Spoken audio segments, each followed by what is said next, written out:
Welcome to Conversations about Crystals and Healing with Uma Silbey. I'm Becca Reed, and welcome, Uma. Oh, it's great to be here, as always. Oh, yeah. Well, I have a question for you, a little off the topic. We usually talk about crystals, but I wanted to talk to you about yoga. I have done much yoga in my lifetime. I know. That's why you're the one to ask, for sure. I had just read a book, and it's called, I think it's called The One Simple Thing. But now if I'm going to quote it, let me make sure I'm right. Yeah. Oh no, of course now I can't find it. Well, why don't you just paraphrase? Well, it is called One Simple Thing. So I was right about that. And the author says in the beginning that science has shown it doesn't matter if you do yoga, it doesn't matter if you do it right or if you do it well. It just still helps you. It's still doing what it does. And I know you've done a lot of yoga, and I'm like, I play around, I dabble. So, and I'm always worried, is my finger in the right place? Am I pushing off from the mat? Is it my shoulder? I don't know, because I'm the worst. I don't know what my body is doing. And I have learned that from trying to learn to golf. I have no idea. I don't know where my elbows are. Miserably at golf too, although I did love the driving range. I think it's beautiful. I like to go, but I don't know what my body is doing, and I do my best with the positions, but I'm certain I'm not doing them well. So what's going on there that makes it valuable to do anyway? Well, when you're doing yoga, what you are doing is setting certain energy patterns in all of the bodies. The physical body, you're in a position, but it's connecting your subtle nervous system in ways. It's connecting all the subtle energy flows in ways. It's opening some. It's with each way of connecting, it changes our mind and our emotions, and it operates in so many levels. But by changing the energetic connections to the various yoga poses, and these are, by the way, very well researched through eons of time, you change all of the bodies. Now, it's better if you know what you're doing. That's saying, I just think it's incorrect to say it doesn't make a difference. It does. For instance, if you have an energy flow that maybe goes like this, and I'm just illustrating this, so I have my arms parallel with each other, that's the energy flow that you get by a certain pose. But if you can't quite do the pose and your arms are like this, I'm separated about an inch or two on one side, you still have a connection, but not as strong as when they're totally together. Okay. Yeah. Well, what about little things like exactly where your hips are pointed, or exactly they're where? very important. I mean, look at mudras. You're holding fingers in positions. Each finger means something different. Wow. Each hand position. I've got my fingers locked and my thumbs intertwined. I know that one. That's throat chakra. So that's just fingers. So everything is important, but what will help in yoga, and it will help you achieve the pose perfectly at some point, when you're doing the pose, then you let go of your judgment and even your assessments of pain. This hurts, let it go. Yes, we know, hold it. What you do is you release your awareness into that pose. You feel the flow of the pose, and that will help align it. If it's not quite aligned, that will help accentuate the connection anyway. When you say feel the flow of the pose, each pose has an energy. I mean, this is not intellectual. Right. So part of doing yoga is you strike the pose and you let self go and feel it. It's like if I'm doing sound current yoga and I'm going, I listen to that. Mhm. I'm not going, I'm not doing it with no awareness. Mhm. But I listen to it till there's no more sound. And the same with the pose. You sense it, you feel it, you let yourself go. You stop judging it. I'm not doing it right. Oh, how do I look? Or gee, my outfit's nice. Or you let go of all of that and feel the pose. So And just a feel your way to whole. trick your mind, if it's going, I don't feel a thing, is to go, if I could feel the pose, what would it feel like? I find I can't think about anything else when I'm trying. Like if you're in the tree pose, you're not thinking about your grocery list. I mean, it's all you can do to Some stay. people are actually. When you become very familiar, I've seen that with mantra. You have a long mantra. It took you 6 months to learn, and it takes you 10 minutes to do it. And at first, it's really easy to focus because you're trying to remember it. And then you get to a place where it flows through you, and the mantra can be going on, and your attention is And you're way somewhere else. elsewhere. Yeah, it's sort of like you can Same sing a with when you're song. doing energy healing or stone healing. You can do it and your attention is elsewhere, and the stone or the yoga pose will do certain things. But if your intention is focused on it, that improves it, that energizes the flow, that connects things in yoga, the energy flows that maybe aren't quite connected. Connected. It takes if you're doing a pose that hurts, and you can't quite relax into it, which is the best way to get rid of it hurting. Mhm. Along with, don't try to force yourself to be in a pose that is not, you don't want to damage your muscles and so forth. It's not about creating the perfect pose in another sense of it. Because if you're Right. trying for, I'm going to do this perfect pose, you never get out of that, I am doing thus and such. That you just won the booby prize. Or you're, I'm doing the perfect, sun salutation. I didn't miss a beat, but you've totally taken yourself out of it. So yeah, it will have some effects on the energy body anyway, but certainly more if you had been focused on what you were doing. So would you say focus is more important or as important as everything being exactly where, like your body being in Well, they perfect work alignment? hand in hand. It's hard to say one's any more important than the other. I mean, if you have a lot of focus, but you aren't doing the pose, you don't have the benefits of that pose. If you're doing the pose and you don't have the focus, you aren't getting the benefits of the pose. So You you also aren't getting the benefits of the focus, because as you learn to let yourself flow or go into a pose where you're experiencing it, you're improving your focus too. So as you say, you're experiencing it. What are you thinking? You're not thinking, but what are you experiencing? Are you feeling your fingers and toes, the energy moving through your body? What do you feel for to know you're there? I feel something nonverbal, like I'm holding again mudra, Mm-hmm. thumb and first finger together, the wisdom Mm-hmm. hand position, and I'm feeling it. Now I'm not saying, my thumb needs to move a little bit. These fingers aren't quite. You're getting some benefit, but not much. But if Mm-hmm. I actually focus on this, I feel a buzz. I feel a current. I'm only naming it because I'm trying to describe it to you. But Mm-hmm. I feel energetically it move up my arms, through my body. I feel the connection of it with my breathing.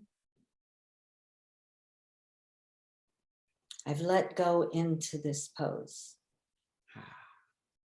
And you do that with yoga poses too, even difficult ones.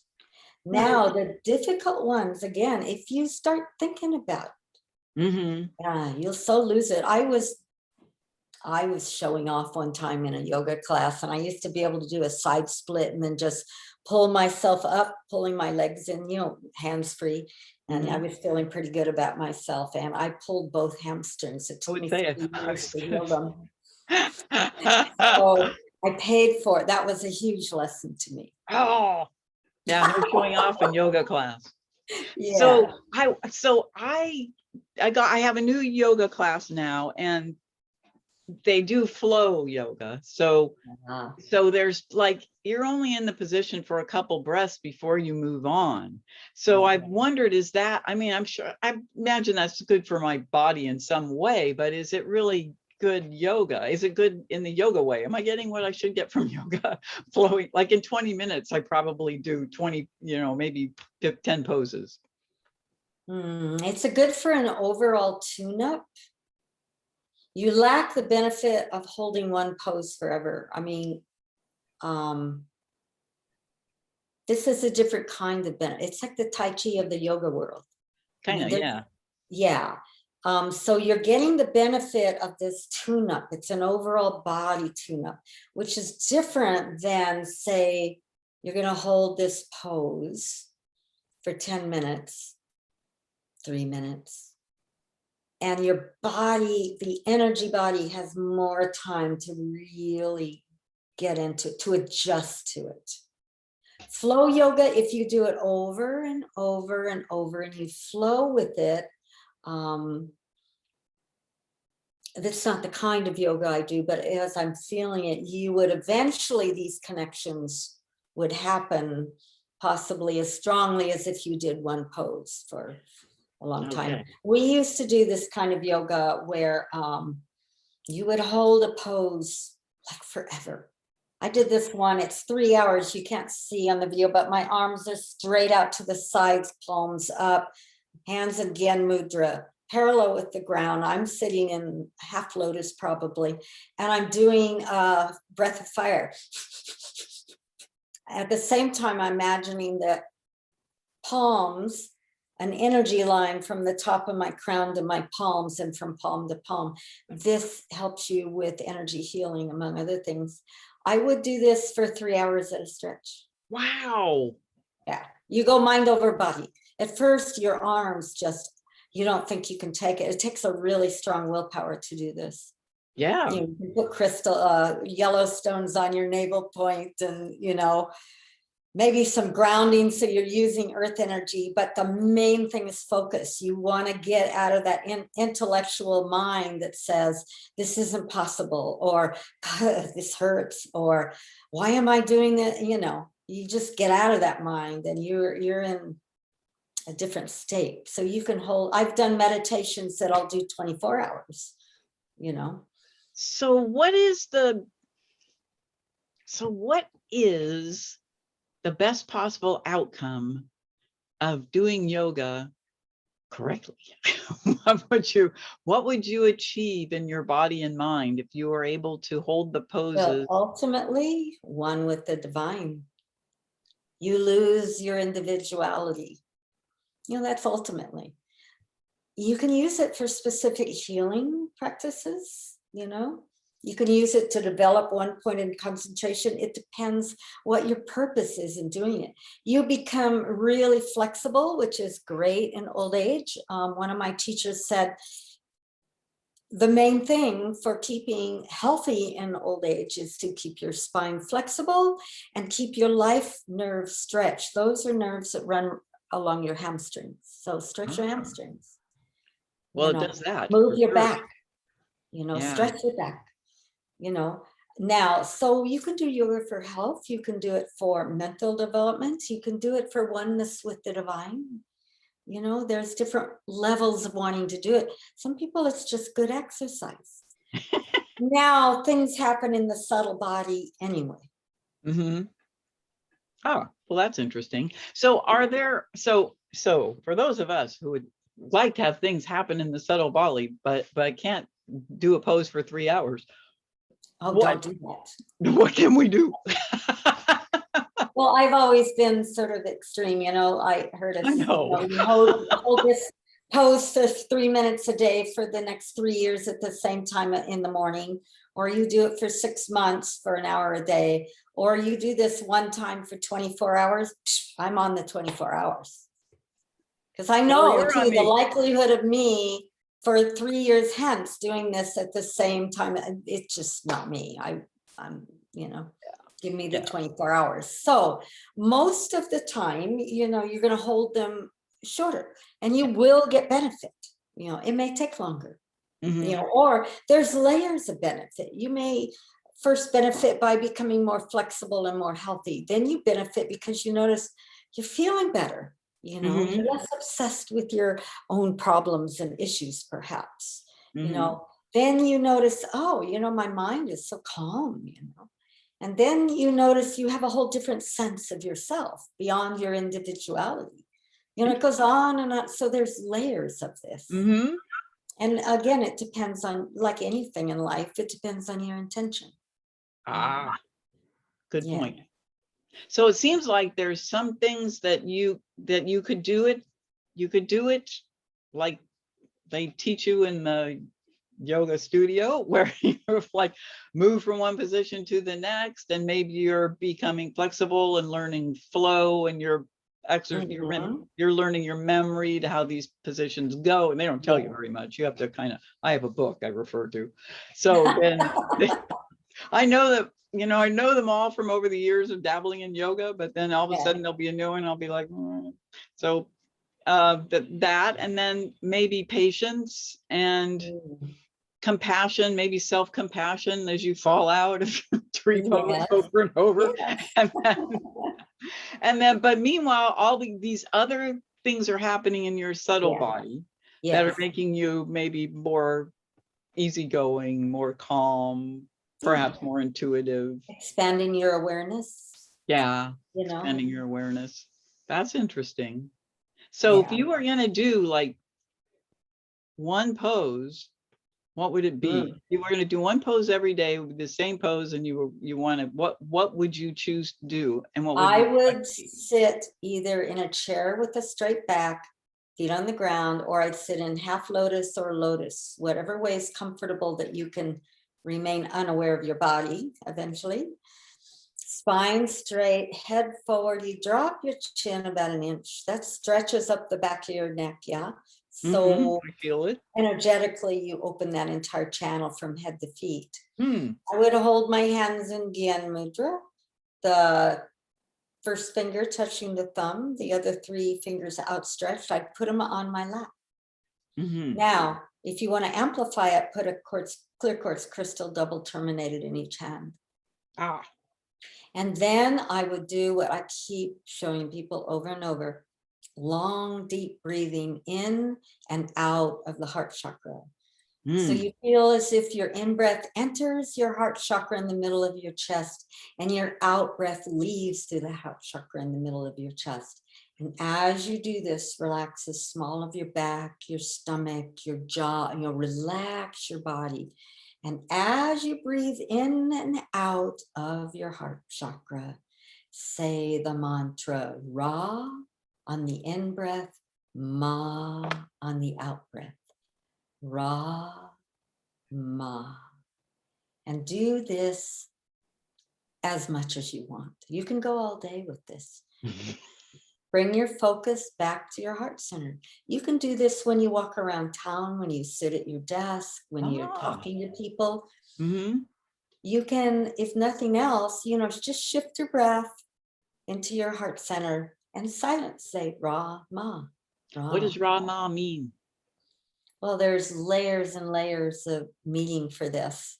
Is it meaningful if you don't know what it means? Rama was, one way is to see him. Some people see him as the personification of the divine, the embodiment of the divine. I see. The perfect representative of the divine.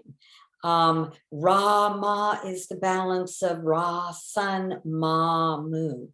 Ra-Ma, male, female. That's another layer. Ra-Ma will take you all the way to enlightenment, they say, if you focus on it one pointedly.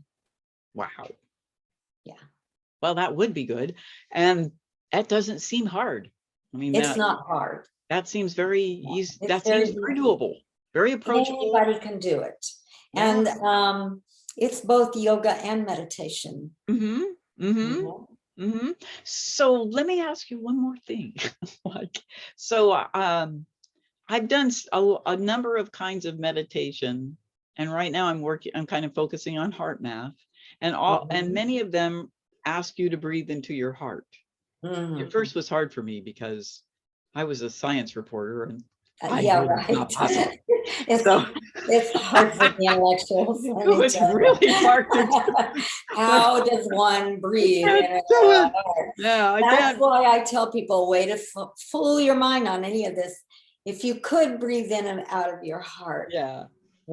how would it do? Or how could I do it? Or what would it be like? Or, Yes, it was. I'm Yeah, it gonna was hard. pretend to breathe in and out of my heart Yeah. center. Because you just get pushback from your brain the whole time going, Well, you that's can't part do of the that. yoga. And so I like this chakra idea because I can breathe in and out of there. I know where that is. And, you know, I don't have any, I know it doesn't need lungs to breathe. So I can do that. And I like that. But I don't get pushback from my intellectual brain. But what happens when are you activating that chakra? Are you Well, changing you your are vibration? activating your heart chakra, of course, and you are activating so much more than that. Actually, the raw, more technically, is more the navel, but it's associated with heart chakra also. Yeah, there's just so many layers to all of this. But one of the main things you'll find you need to do is keep bringing your attention back to that and listen to the sound, ah. It's the sound of the satisfied heart, the ultimate satisfaction. Ah, Ra, Ma. I love that. Thank you so much for this. This is so great. I love talking about this stuff, you know. Oh, this is great. It's great to have someone to be able to ask these questions because I can't ask the teacher. Well, you can actually, even if you no longer have a live teacher, the teacher is in your heart. Oh, it's just like the guru, the divine teacher, your guru, whether it's Jesus or Buddha or Shiva, or, you know, that guru ultimately is in your heart. There is no difference. In fact, part of the process is to realize the guru is another form that your mind has created. Guru is beyond form. It's in the heart. That's why Rama is so good. And that always knows. Whether I'm doing crystal healing work, there's a continual flow of knowingness. And I show people in all of my books and recordings, everything, how to connect with that. But that's the guru. Guru, God, self are the same. They're love. Thank you for reminding me of that. Yeah, well, that's a good thought. And that also makes sense to breathe into your hearts and love. Yeah. I mean, you know, I breathe into third eye if I want more intuition. We've been through in these recordings all of the major chakras. And you can review those to learn more. But I would say if you had to pick one piece of yoga and one mantra and one meditation, that would be it. Following your thoughts is excellent too. Yeah, that's a different thing. It's different. It's a different approach. That's not a spiritual thing. That's more of a build up your frontal cortex. Well, what is a spiritual thing, though? I mean, that's what you look at. I mean, it's all spiritual. Well, you do follow your thoughts. The next question is, well, who's following them? That's pretty spiritual. Well, that's true. That's a good point. Yes. Yeah. Yeah. Well, I guess really everything is spiritual. Everything. There isn't anything that's not. There's nothing that's not. Yes, it's all. Yeah. Yeah. Yeah. Well, you know me, I'm still thinking like a scientist that there's like some kind of, activity going on, making my frontal cortex thick if I meditate, if I do mindfulness. Well, it does do that too. I mean, there are always physical benefits for this. I mean, like the Rama in and out of your heart center, you'll get so relaxed and so peaceful. And anxiety is not there. I mean, none of that. And, you'll also tend to work on healing physical heart issues, perhaps. It's all, these bodies are all intertwined. I have one more question about this. Yes. So if you, endless questioner, do you have to have, like, sometimes in yoga, not in yoga, but in meditation, some teachers talk about the attitude you have. Like, they'll ask you to check your attitude while you're meditating. What's your attitude? Because you might be like, on some ego thing in there. But if like, I'm really doing a great job, but like, so your attitude is important. And in some other kinds of disciplines, it's breathe, have the attitude of love, or maybe appreciation or gratitude. So is that important in the Rama meditation? Well, I think the important attitude is that I'm going to do this, and I'm going to bring my focus back as it wanders, because it will at first. But attitude, I'm more concerned with who is it that's having the attitude. That's good. Yeah. So when Who's we here bring our now? attention back to Rama, I don't know that we have an attitude unless we're going, I'm doing a great job, or boy, my attention hasn't wandered in a long time. And And right then that's it's attitude. somewhere And else. then you have to let it go. So on the other hand, a positive attitude that I can do this, that this is going to be wonderful, and that's helpful too. So yeah, so a positive attitude, good, obviously. Yeah. If you have an attitude like, this is not going to do anything, or Yeah. probably won't do as much. But if you keep Or bringing your attention away from that thought back to that meditation, it will do a whole lot. You probably won't have that thought after a while, or that thought pattern, because it does change your thought patterns. interesting. They become much more positive. Yes. I mean, you're in the And heart center. yeah, yeah, I know. And Well, when you become non-judgmental as your focus is there, those thought patterns shift. And all sorts of healings happen, If you want to amplify this, being the crystal person I am, surround yourself with either a circle of rose quartz or lepidolite. Here's a piece. I love this lepidolite. See? oh wow. Like violet pink. This is Yeah, raw lepidolite. that is Nice crazy. piece. Yeah, it's feel-good stone. Or you can surround yourself with clear quartz crystal, feeling that that's going to amplify and help strengthen my intention. You can do things like that. Interesting. Wow. This is a lot to think about. Thank you so much for being willing to talk to me, a novice at yoga. Oh, you do yoga every day. I happen to know you're not exactly a novice. You're being modest. I don't know how long it takes you to get out of the novice zone. Oh, well, actually, the Zen Buddhists would say, have the mind of a beginner. Beginner's mind. Yeah, yeah, yeah. I try to always have beginner mind. I think that's worth cultivating for sure. Yeah. Well, thanks for this. This is great. I'm sure you've helped many more potential yogis than me, and this will be great for everyone to hear. Thank you so much. You're welcome. My pleasure. All right. Well, we'll meet again. Okay.